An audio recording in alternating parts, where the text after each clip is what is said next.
திருவண்ணாமலையில் 2 நாட்களுக்கு முன்பு நடைபெற்ற திராவிட முன்னேற்றக் கழகத்தின் கிழவர்கள் மாநாடு. இளைஞரணி தான் இங்கே மாநாடு இருந்துச்சு. இல்லை, அது கிழவர்கள் மாநாடு, இளைஞர்கள் மாநாடு அல்ல. குடிகாரர்கள் மாநாடு, இல்லை கொள்ளையடிக்கும் மாநாடு, இல்லை சூரேறி குதிக்கும் மாநாடு, அண்டாவிற்கு அளப்பறை கூட்டிய மாநாடு, பிரியாணிக்காக சட்டையை பீத்து கொண்ட மாநாடு. மரியாதைக்குரிய அண்ணன் செங்கோட்டையனார் அவர்கள் பணிகளை முடுக்கிவிட்டிருக்கிறார். 45,000 பேர் கூடுகிற அளவிற்கு மாநாடு திடல் நிரம்ப இருக்கு. இந்த நிகழ்வுக்கு 2 மணி நேரம்தான் அனுமதி. இதுவரை 68 கழிவறைகள் நிறுவப்பட்டிருக்கிறது. கிட்டத்தட்ட குடிநீர் தேக்க தொட்டிகள் மட்டுமே 120 நீர்த்தேக்க தொட்டிகள் ஆங்காங்கே அமைக்கப்பட்டிருக்கு. கடைசி தடவை எடப்பாடி பழனிசாமி அவர்கள் கோபி செட்டிப்பாளையத்தில் இது அதிமுகவோட கோட்டை, செங்கோட்டையனோட கோட்டை இல்லை, அந்த மாதிரி கிட்டத்தட்ட கட்டமைச்சிட்டு போனார். அதை உடைக்கணும்ல செங்கோட்டையன் அவர்களுக்கு அந்த கடமை இருக்குல்ல, தான் பின்னாடியும் ஒரு கூட்டம் இருக்குன்றதை செங்கோட்டையன் அவர்கள் காண்பிக்கணும்ல. எடப்பாடியை எதிர்த்து தான் இங்கே அரசியல் செய்ய வேண்டும். நம்ம காலமாக கொங்குன்றது அதிமுகவோட கோட்டையாக தான் இருந்தது. அதெல்லாம் முடிஞ்சு போச்சு. எப்படி முடிஞ்சு போச்சு? அதிமுக வச்சு ஒன்றும் இல்லைன்னு சொல்கிறீங்களா? ஒன்றும் இல்லைன்னு நான் சொல்லுவேன். முடிஞ்சு போச்சுன்னா அதான் அர்த்தம். அதாவது கடும் போட்டியே கொங்கு மண்டலத்தில் அதிமுக தாவேகா எழுதி வச்சுக்கோ. 1 லட்ச ரூபா இந்து சமய அறநிலைத்துறைக்கு கட்டிட்டு தான் கூட்டத்தை நடத்தணும். அத்தனை கட்சி இனிமேல் கூட்டம் நடத்தணும்னா பொது இடங்களில் நடத்துகிற போது அரசாங்கத்திற்கு வரி கட்டிட்டு கூட்டம் நடத்துறதுக்கு உத்தரவிடணுந்தார். இல்லை, உங்களால் தான் மற்ற கட்சிகளுக்கெல்லாம் இவ்வளோ கட்டமைப்பு, கூட்டத்துக்கு இவ்வளோ அமௌண்ட்டு, இடத்துக்கு இவ்வளோ அமௌண்ட்டுன்னு கொண்டு வழிகாட்டு. எப்படி பார்த்தீங்களா? வழிகாட்டுறோம்ல. இல்லை, வழிகாட்டுறது இல்லை, நீங்கள் செய்கிற தவறுகளுக்கு அவங்களும் சேர்ந்து பனிஷ்மெண்ட். இதுவரைக்கும் எத்தனையோ கூட்டங்கள் போடுறாங்க, எந்த பிரச்சனையும் நடக்கிறது இல்லை. ஏன் முந்தா நாள் நடந்த திராவிட முன்னேற்ற கழக கூட்டத்தில் ஒரு ஊரில் வாகனங்கள் போயிட்டு இருக்கும்போது ஒரு இளைஞனை அடித்து தரன்னு இழுத்துட்டு போனாங்களே, அந்த மாதிரி நடத்திருக்கிறோமா நாங்கள்? சொல்லுங்கள் பாப்பா. செத்தே போனான் அந்த பையன். இதுவரை துணை முதலமைச்சர் அவர்கள் அந்த குடும்பத்துக்கு போய் பார்த்ததுண்டா? முன்னாலாம் பொதுச் செயலாளர் அவர்களோட முகம் தான் அடிக்கடி பார்ப்போம், நிறைய ப்ரெஸ் மீட்ஸ் அடிக்கடி சந்திப்பார். ஆனால் இப்போ பார்த்தீங்கன்னா செங்கோட்டையன் அவர்கள் முகம் தான் பெரிய முகமாக இருக்கா? இல்லை அங்கே ஈரோட்டில் நடக்கிறனால செங்கோட்டையன் அவர்கள் பெரிதும் தெரியாதான்னு தெரியல. அவரோட அனுபவம் கட்சிக்கு எந்தளவு உதவுது? மிகப்பெரிய அளவில் அவருடைய அனுபவம் மட்டுமல்ல, அவருடைய வரலாறே உதவுகிறது. கொங்கு மண்டலத்தின் மாநாடு வெற்றிகரமாக நடக்கிறது. இதில் நீங்கள் எந்த சிண்டு முடிஞ்ச வேலைக்காகாது. புஷியார் அவர்களும் செங்கோட்டையனார் அவர்களும் இணைந்து தான் களப்பணியை செய்து கொண்டிருக்கிறார்கள். செங்கோட்டையன் அவர்கள் இப்போ அடுத்த பொதுச் செயலாளர்ன்ற அளவுக்கு எல்லாருமே ஒரு இதை கிளப்புறாங்க. இது உண்மையா? கட்சிக்கு உழைப்பவர்களுக்கு பதவி வரும், உழைப்பவர்களுக்கு உன்னத மரியாதையும் கிடைக்கும். வரட்டுமே. பெண்ணப்ப பிரைம் 9 தமிழ் நேயர்கள் அனைவருக்கும் வணக்கம். இன்றைய நம்ம நேர்காணல் நம்முடன் இணைந்திருப்பவர் தமிழ் தேசியவாதி திரு முகில் அவர்கள். ஐயா வணக்கம். வணக்கம்.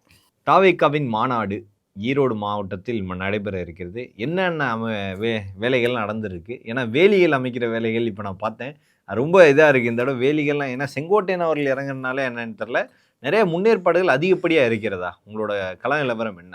திருவண்ணாமலையில் 2 நாட்களுக்கு முன்பு நடைபெற்ற திராவிட முன்னேற்றக் கழகத்தின் கிழவர்கள் மாநாடு நடைபெற்றதை நீங்கள் பார்த்திருப்பீர்கள். அதுக்கு பல பேர் சூட்டலாம். இளைஞரணி தான் இங்கே மாநாடு இருந்துச்சு. இல்லை, அது கிழவர்கள் மாநாடு, இளைஞர்கள் மாநாடு அல்ல. குடிகாரர்கள் மாநாடு, இல்லை கொள்ளையடிக்கும் மாநாடு, எப்படி வேணாலும் அதுக்கு பேர் சுற்றிக்கலாம். இல்லை சூரேறி குதிக்கும் மாநாடு, அண்டாவிற்கு அளப்பறை கூட்டிய மாநாடு, இப்படிலாம் பல பேரை சூட்டலாம்.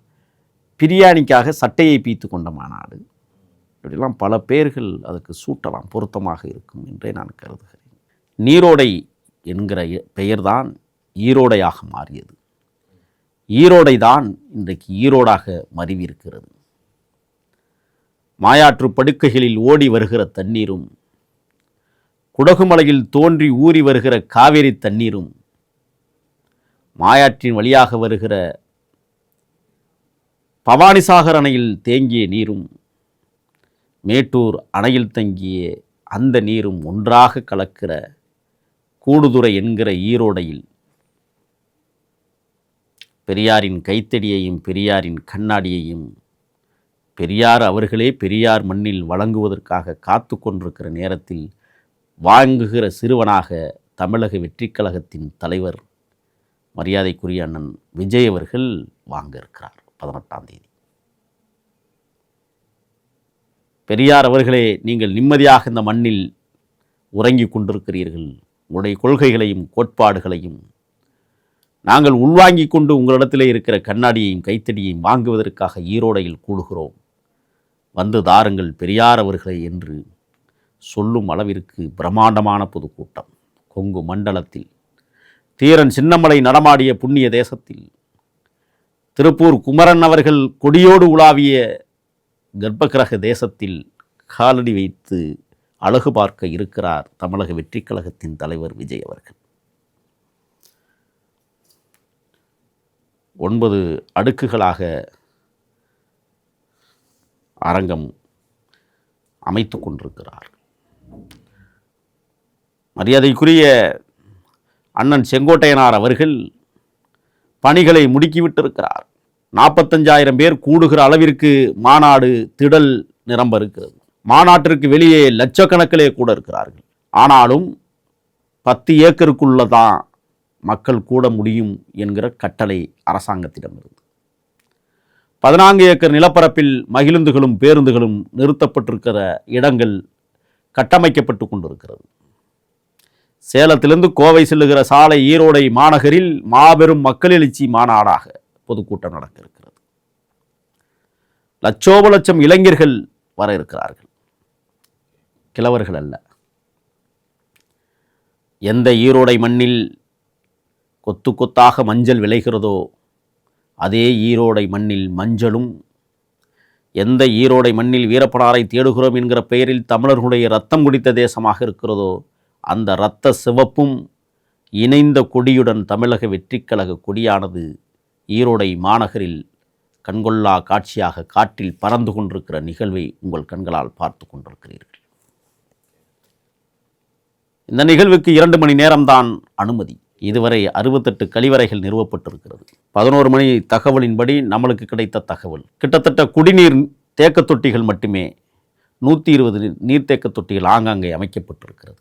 மருத்துவ வசதிகள் கிட்டத்தட்ட 36 இடத்திலே வசதிகள், ஆம்புலன்ஸுகள் 13 எல்லாம் தயார் நிலைப்படுத்தப்பட்டு கொண்டிருக்கிற நேரத்தில் நாம் பேசி கொண்டிருக்கிறோம்.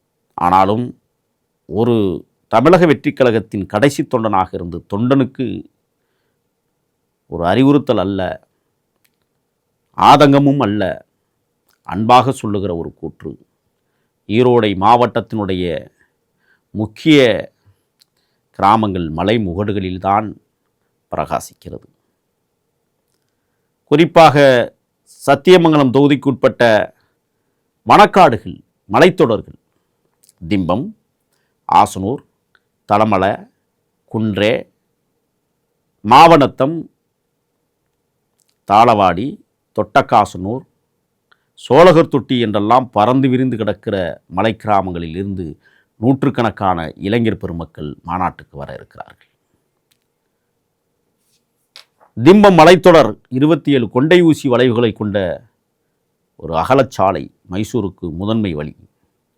அங்கிருந்து வருகிற தொண்டர்கள் மிகுந்த பாதுகாப்போடும் கவனத்தோடும் 27 கொண்டை ஊசி வளைவுகளில் மெதுவாக இறங்கி மாநாட்டிற்கு வாருங்கள். அதேபோல் அந்தியூர் சரகத்திற்கு உட்பட்ட 23 கொண்டை ஊசி வளைவுகளை கொண்டிருக்கிற தாமரைக்கரை, தட்டக்கரை, பெச்சிலிட்டி, தேவர்மலை, மடம், மணியாச்சி பள்ளம் என்று விரிந்து கிடக்கிற நூற்றுக்கணக்கான கிராமங்களிலிருந்து 100க்கும் மேற்பட்ட வாகனங்கள் அணிவகுத்து வர காத்திருக்கிறது. அந்த 23 கொண்டை ஊசி வளைவுகளிலும் அந்தந்த வாகனங்கள் பாதுகாப்போடு பத்திரமாக இறங்க வேண்டும். மாநாடு முடித்து திரும்பி செல்லுகிற போது கவனமாக ஏற வேண்டும். ஏனென்றால் அபாயகரமான வளைவுகள்.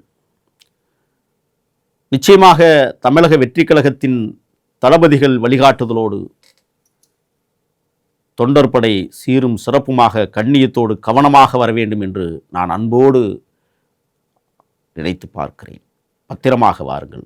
இன்னொன்றையும் சொல்லுகிறேன், 43 கட்டளைகளை சட்டத்திற்கு உட்பட்டது போல காவல்துறை தமிழக வெற்றிக் கழகத்திற்கென்று தமிழ்நாட்டில் மட்டுமல்ல பாண்டிச்சேரியிலும் ஒரு சட்டத்தை இயற்றியிருக்கிறார்கள். 43 நிபந்தனைகளை நாங்கள் நிறைவேற்றிக் கொள்வோம். காவல்துறைக்கு அன்பான வேண்டுகோளை நாங்களும் எடுக்கிறோம். ஐயப்பன் கோயிலுக்கு போகிறது மாதிரி மாலை போட்டு பச்சை உடையோடு யாரும் பணிக்கு வரக்கூடாது. ஷூ இல்லாமல் வரக்கூடாது. தொப்பி இல்லாமல் வரக்கூடாது. காவல்துறை தனது கட்டுப்பாட்டு சட்டத்திற்குட்பட்ட கட்டுப்பாடுகளை மதிக்க வேண்டும். கையிலே லத்திகள் இருக்கக்கூடாது. மலைமுகடுகளில் இறங்கி வருகிற வாகனங்களுக்கு ஆங்காங்கே விரைவு ஆம்புலன்ஸுகளை தயார் நிலைப்படுத்திக் கொள்ளுங்கள். நூற்றுக்கணக்கான இளைஞர் மட்டுமல்ல, நூற்றுக்கணக்கான வாகனங்கள் அணிவகுத்து வர காத்திருக்கிறது. அதோடு மட்டுமல்ல, காவல் படையில் பணியாற்றுகிற போக்குவரத்து காவல்துறை 27 கொண்டை ஊசி வளைவுகளிலும் தகுந்த பயண ஏற்பாடுகளை உறுதியாக நடைமுறைப்படுத்தப்பட வேண்டும். 23 கொண்டை ஊசி வளைவு தாமரைக்கரை மலைத்தொடரிலும் அவர்கள் பாதுகாப்பு பணியினை தீவிரப்படுத்தப்பட வேண்டும். தொண்டர்களுக்கு மிக அன்பான வேண்டுகோள், இறங்கி வந்து கடைசியில் நிற்கிற செக் போஸ்டுகளில், வாகன சோதனை சாவடிகளில் அவரவர் சரியாக பெயர்களை பதிவு செய்து கவனத்தோடு நீங்கள் வருவீர்கள் என்கிற நம்பிக்கையோடு தான் தலைவர் அவர்கள் ஈரோடை மாநகரில் உங்களை காணுவதற்காக வருகிறார். ஆக லட்சோப லட்சம் தொண்டர்கள் கூட இருக்கிற கொங்கு மண்டலம் இன்றைக்கு தமிழக வெற்றிக் கழகத்தின் கோட்டையாக மாறிக்கொண்டிருக்கிறது என்றால், மதிப்பிற்குரிய அண்ணன் செங்கோட்டையனார் அவர்களின் வழிகாட்டுதலில் அது ஒரு பக்கம் இருந்தால், செங்கோட்டையன் அவர்கள் இந்த முறை கடைசி தடவை எடப்பாடி பழனிசாமி அவர்கள் கோபிச்செட்டிப்பாளையத்தில் இது அதிமுகவோட கோட்டை, செங்கோட்டையனோட கோட்டை இல்லை, அந்த மாதிரி கிட்டத்தட்ட கட்டமைச்சிட்டு போனார். அதை உடைக்கணும்ல செங்கோட்டையன் அவர்களுக்கு அந்த கடமை இருக்குல்ல, தான் பின்னாடியும் ஒரு கூட்டம் இருக்குன்றத செங்கோட்டையன் அவர்கள் காண்பிக்கணும்ல. அப்படியெல்லாம் கிடையாது. எடப்பாடியை எதிர்த்து தான் இங்கே அரசியல் செய்ய வேண்டும் இல்லை. எடப்பாடியை எதிர்த்தா தான் அரசியல் செய்ய முடியும். ஏன்னா குங்குமண்டலத்தில் மோஸ்ட்லி அதிமுக தானே இருக்குது. அதெல்லாம் முடிஞ்சிருச்சு. ஒன்று. ரெண்டாவது, இன்னொரு செய்தியை நான் உங்களுக்கு சொல்ல கடமைப்பட்டிருக்கிறேன். ஏற்கனவே தமிழக வெற்றிக் கழகத்தின் கோட்டையாக அது இருப்பதால், இன்றைக்கு செங்கோட்டையனார் இணைந்திருப்பதால், எப்படி மேற்கு தொடர்ச்சி மலைகளின் மலைமுகடுகள் வானத்தை தொட்டு வானளாவிய காட்சியை நமக்கு தந்து கொண்டிருக்கிறதோ, அதை போல தமிழக வெற்றிக் கழகத்தின் வானளாவிய மலைமுகடுகளாக இன்றைக்கு செங்கோட்டையனார் மட்டுமல்ல, பொதுச் செயலாளர் புஷியார் அவர்களும், தேர்தல் மேலாண்மை பிரிவு செயலாளர் மரியாதைக்குரிய என்னுடைய இளவல் ஆதோ அர்ச்சுனா அவர்களும், ஜான் ஆரோக்கியசாமி அவர்களும், ஏன் என்னை வழிநடத்துகிற பெரிய பங்காற்றுகிற துணை பொதுச் செயலாளர் மரியாதைக்குரிய ராஜ்மோகன் அவர்களும், அதையெல்லாம் தாண்டி நிர்மல்குமார் அவர்களும் மலை முகடுகளாக இருந்து கண்கொள்ளா காட்சியை உருவாக்குவதற்கு ஈரோடை மாநகரில் குழுமியிருக்கிறார்கள்.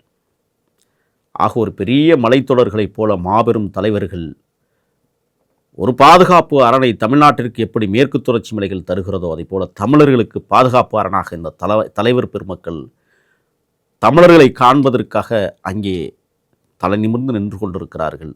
களப்பணி மிக தீவிரமாக செயல்பட்டு கொண்டிருக்கிறது. இடையில ஒரு பிரச்சனை கிளப்பினாங்க.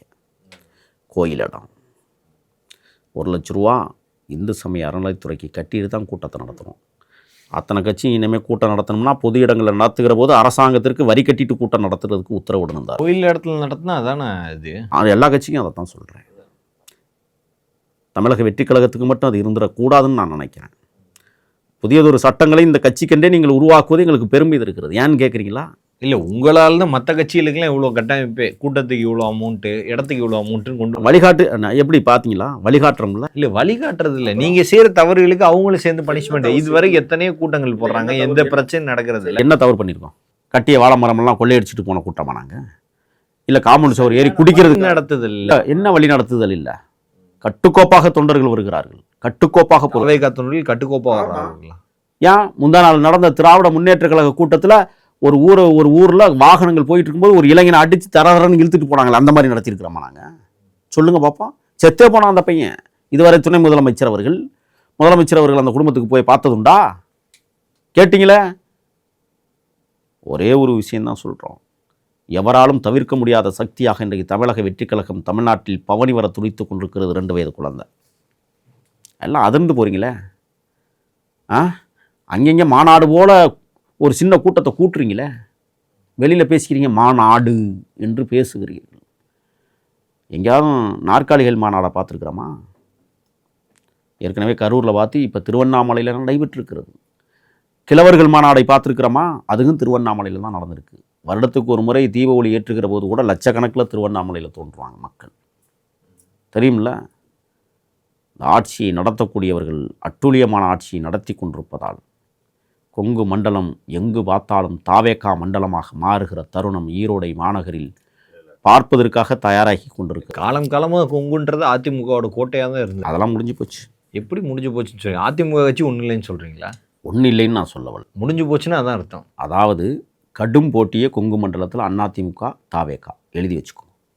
நீங்களாம் நாங்களாங்கிற தேர்தலுக்கு பிறகு நம்ம 2 பேரும் உட்காந்து பேசுவோம். அதிமுக தாவேகா, திமுக அது இருக்கிற இடமே இல்லாமல் போயிடும் கொங்கு மண்டலங்கள்ல. ஆமாம், வேற என்ன நடக்கும்னு நினைக்கிறீங்க? இல்லை, ஆல்ரெடி எம்பி எல்லாம் இங்கே தான், அவங்க தான் இருக்கிறாங்க. எம்பி எல்லாம் இருக்காங்களா, வேலை செய்கிறாங்களா? நாடாளுமன்ற கரூர்லாம் இங்கே தான். நீங்கள் எழுதி வச்சுக்கோங்க. யார்? செந்தில் பாலாஜி. ஓ அப்படியா? இந்த ஊழல் துறை அமைச்சர் அவர் தானே சொல்கிறீங்க? இல்லை, அவங்க தான் இருந்திருக்காங்கன்னு சொல்கிறேன். திமுகவில் இருந்திருக்காங்கன்னு சொல்கிறேன். திமுகவே இல்லைன்னு சொல்கிறீங்களா? அண்ணா திமுகலையும் அவர் இருந்திருக்கிறாரு. மறுமலர்ச்சி திமுகலையும் பல கட்சி மன்னர் அவர். தெரியுமா தெரியாதா அது உங்களுக்கு? கொங்கு மண்டலம் எங்கள் மண்டலம் பொறுத்துருங்க. தமிழக வெற்றி கழகம் மிகப்பெரிய வரலாற்று பதிவை வரைந்து கொண்டிருக்கிறது. நீங்களும் வாங்க மாநாட்டுக்கு. முன்னாலாம் பொதுச் செயலாளர் அவர்களோட முகம் தான் அடிக்கடி பார்ப்போம், நிறைய ப்ரெஸ் மீட்ஸ் அடிக்கடி சந்திப்பார். ஆனால் இப்போ பார்த்தீங்கன்னா செங்கோட்டையன் அவர்கள் முகம் தான் பெரிய முகமாக இருக்கா, இல்லை அங்கே ஈரோட்டில் நடக்கிறனால செங்கோட்டையன் அவர்கள் பெரிதும் தெரியாதான்னு தெரியல. அவரோட அனுபவம் கட்சிக்கு எந்த அளவு உதவுது? மிகப்பெரிய அளவில் அவருடைய அனுபவம் மட்டுமல்ல, அவருடைய வரலாறே உதவுகிறது. ஏன்னா 1991-96 ஆட்சியில் ஜெயலலிதா செய்த அட்டுழியங்களுக்கு பிறகும் கூட செங்கோட்டையன் ஒருவர் மட்டும்தான் கோவையில் ஜெயித்தார் என்பது வரலாறு இருக்கிறது. இன்றைக்கு நீங்கள் சிண்டு முடிஞ்செல்லாம் விட வேண்டாம். கொங்கு மண்டலத்தில் அவரை முதன்மைப்படுத்தி, ஏன்னா அவர் தான் அங்கே முதன்மை செயலாளர்.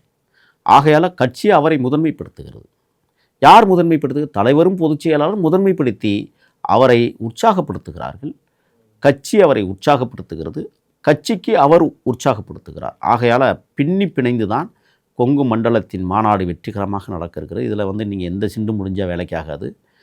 புஷியார் அவர்களும் செங்கோட்டையனார் அவர்களும் இணைந்து தான் களப்பணியை செய்து கொண்டிருக்கிறார்கள். இன்றைக்கு இரவே தலைவர் பெருமக்கள் அங்கே போய் சேர போகிறாங்க. நாளைக்கு முழுவதும் எங்கு பார்த்தாலும் அதை இன்னொன்று சொல்லியிருக்காங்க. இல்லை, நாளைக்கு 17ஆம் தேதி, நாளைக்கே அங்கே தொண்டர் கூடிடுவான். நாளைக்கேவா? ஆமாம், நாளைக்கு காலையில் சோத்தை கட்டிட்டு போய் இறங்கிடுவான். அதுக்கும் ஒரு கட்டுப்பாடு போட்டிருக்காங்க. கூட்டம் நடக்கிற போது தான் தொண்டர்கள் வர வேண்டும் அப்படின்னு ஒரு கட்டுப்பாடு. அதெல்லாம் கேட்கவே மாட்டாங்க என் தொண்டன். ஏன்னா அவன் இடத்தை பிடிப்பது மட்டுமல்ல, தலைவரின் இதயத்தில் பிடிப்பதற்கும் வர இருக்கிறார்கள் என்பதை நாங்கள் சொல்லிக்கொள்ள கடமைப்பட்டிருக்கிறோம். எந்த விதமான அசம்பாவிதங்களுக்கும் இங்கே வேலை இல்லை. வேணா ஒன்று செய்யலாம், சிவப்பு மஞ்சள் துண்டை போட்டுட்டு சமூக விரோதிகள் உள்ள நுழைஞ்சி ஏதாவது பண்ணாதான். அதையும் எங்களது தமிழக வெற்றி கழகத்தின் காவல் படை உன்னிப்பாக கவனிக்கும். கடைசி தடவை துப்பாக்கி வச்சு மாட்டினாரே அவர் பிரபுங்கிறவருக்கு பாதுகாப்பு படை வீரர், அதனால் அவர் பார்த்தார். அவர் துப்பாக்கியெல்லாம் எடுத்து காட்டலாம், பாதுகாப்புக்கு வந்திருக்கிறாரு. வந்த இடத்துல டிடெக்டரில் வேலை செய்யும் போது அது காட்டி கொடுத்துருக்கு. ஆமாம், நான் பாதுகாப்புக்கு வந்த அதிகாரின்னு சொல்லிட்டாங்க, விட்டுட்டாங்க. வேற என்ன பிரச்சனை? செங்கோட்டையன் அவர்கள் இப்போ அடுத்த பொதுச் செயலாளர்ன்ற அளவுக்கு எல்லாருமே ஒரு இதை கிளப்புறாங்க. இது உண்மையா? கட்சிக்கு உழைப்பவர்களுக்கு பதவி வரும், உழைப்பவர்களுக்கு உன்னத மரியாதையும் கிடைக்கும். வரட்டுமே. இப்போ என்னப்போ புஷியார் மிகச்சிறந்த பங்களிப்பை அவர் செய்து கொண்டிருக்கிறார், செய்து முடித்திருக்கிறார். இனி எதிர்வரும் காலங்களில் அவர் செய்வார். அவருக்கு இணையாக செங்கோட்டையன் செய்வார். இதைவிட இன்னொரு முக்கியமான செய்தி, நளினச்சொல் நாயகன் நாஞ்சில் சம்பத் முதலாக மாபெரும் மக்கள் திரட்சி அந்த பொதுக்கூட்டத்தில் அல்லது பிரம்மாண்ட மாநாட்டில் அவரும் உன்னதமான உயிர்ப்பான இலக்கிய நயத்தோடு இனிமையாக உரையாற்ற காத்திருக்கிறார். நல்லச்சொல் நாயகன் நாஞ்சில் சம்பத்தை பல்வேறு கட்சியினர் பல மாதிரி விமர்சனம் பண்ணிட்டு இருக்கிறாங்க. அதெல்லாம் பார்க்குறீங்களா? பல கட்சிக்கு அவர் போனாருங்கிறது உண்மை. பல கட்சியிலையும் கொள்கைகள் இல்லை, கோட்பாடுகள் இல்லை, இருட்டடிப்புகள் மட்டுமே, கேவலங்கள் மட்டுமே. பணத்திற்காக மட்டும்தான் இந்த கட்சி வந்தாரெல்லாம் பேசுகிறாங்க. ஒரு விஷயம் நல்லா தெரிஞ்சுக்கோங்க, ஒரு மிகச்சிறந்த ஆளுமை பேச்சாளரை தக்க வைத்துக் கொள்ளுவது அந்தந்த கட்சிக்கு ஒரு பெரிய பொறுப்பு இருக்கிறது. உதாசீனப்படுத்துகிற போது எப்படி ஒரு மனிதன் அங்கே இருக்க முடியுங்கிறத நான் கேள்வியாக கேட்குறேன். எல்லா கட்சியிலும் உதாசீதனங்கள், அவமானங்கள், ஏளனங்கள், இருமாப்புகள், காரி உமிழ்தல்கள், ஏன் கொலை முயற்சிகள் இருக்கணுமா என்ன? பண்பட்ட இயக்கமாக, பக்குவப்படுத்துகிற இயக்கமாக, பயன்படுத்துகிற பேரியக்கமாக தமிழக வெற்றி கழகம்தான் தமிழ்நாட்டில் இருக்கிறது என்பதை அறிவார்ந்த தன்மையுள்ள நாஞ்சிலார் அவர்கள் முடிவெடுத்து தான் இன்றைக்கு அவர் தாவேகாவில் தன்னை இணைத்து கொண்டு இப்படி ஒரு தம்பிமார்கள் கூட்டத்தை என் வாழ்நாளில் பார்த்ததில்லை என்று வரலாறு எழுதுகிற அளவிற்கு தொண்டர்கள் என்னை இயக்குகிறார்கள் என்று வீர முழக்கமிட ஈரோடை மாநகரில் காத்திருக்கிறார் நாஞ்சில் சம்பத். மொத்தம் எத்தனை பேர் வருவாங்கன்னு ஒரு கணிப்பு இருக்குது உங்களுக்கு? நிச்சயமாக 3 லட்சம் பேர் வருவோம். 3 லட்சம் பேர் அடைக்கப்படுவது 35லேருந்து 45 லட்சம் பேர், 45,000 பேர் அடைக்கப்படுவதாக சொல்லுகிறார்கள். ஆனால் திடல் பொறுத்தவரை கிட்டத்தட்ட 3 லட்சம் மக்கள் கூடுகிற அளவிற்கான மாநாட்டு திரளை உருவாக்கி கொண்டிருக்கு. ஏன்னா 2 மணி நேரம் ஒதுக்கியிருக்காங்க. 2 மணி நேரம் கட்சியில் பேசுகிற அளவுக்கு இதுவரைக்கும் பேச்சாளர்கள் அதிகபட்ச கூட்டமே 30 நிமிஷம் தான் நடந்திருக்கு. இது எப்படி இருக்கும்? நான் ஒருவனே போதும் 2 மணி நேரம், எனக்கே பத்தாதே. நாஞ்சிலார் அவர்கள், அண்ணன் சம்பத் அவர்கள் திராவிட முன்னேற்றக் கழகத்தில் பணியாற்றுகிற போது கருணாநிதி வரவில்லை என்பதற்காக ஒரு இரவு முழுவதும் பேசிய பெருந்தகையாளர். அதை மறந்துடாதீங்க நீங்கள். அது மட்டுமல்ல, தலைவரே பேச சொன்னால் பேசிடுவார். ஆனால் தலைவருக்கென்று ஒரு பண்பு இருக்கிறது, தலைவருக்கென்று ஒரு கட்டுப்பாடு இருக்கிறது என்பதற்காக இயக்கம் அவரை 10 நிமிடம் பேச வைத்திருக்கிறது. இயக்கம்தான் 10 நிமிடத்துக்குள் முடித்துக்கொள்ள உத்தரவிடுகிறது. ஆகையால் இங்கே பேசுகிறதுக்கு ஆள் இல்லை, அதெல்லாம் இல்லை. ராஜ்மோகன் ஐயாவை விட்டால் அவர் பல மணி நேரம் பேசுவார். யார்கிட்ட நீங்கள் பேசிகிட்டு இருக்கிறீங்க? இங்கே வேட்பாளர் அறிவிப்பு நடக்குமா அந்த கூட்டத்தில்? வாய்ப்பே இல்லை. ஏன்னா அருண்ராஜ் அவர்கள், ஏன்னா மேற்கு மண்டலத்தில் நிறைய தளபதிகள் நிற்கிறதா ஒரு இது வருது, அது உண்மையா? இப்போ அறிவிக்க மாட்டாங்க. தளபதிகள் ஏகப்பட்ட பேர் இருக்காங்க. காலச்சூழலை பொறுத்து தலைவர் அவர்கள் இதற்கென்று ஒரு வழிகாட்டுதல் மாநாடை நடத்துவார்கள், அப்பொழுது அறிவிப்பார்கள். வேறு என்னென்னலாம் இந்த ஈரோடு மாநாட்டில் பங்கு பெறும்? சிறப்பாக பாதுகாப்பு விஷயங்களுக்கு முக்கியத்துவம் கொடுத்துருக்கிறார்கள்.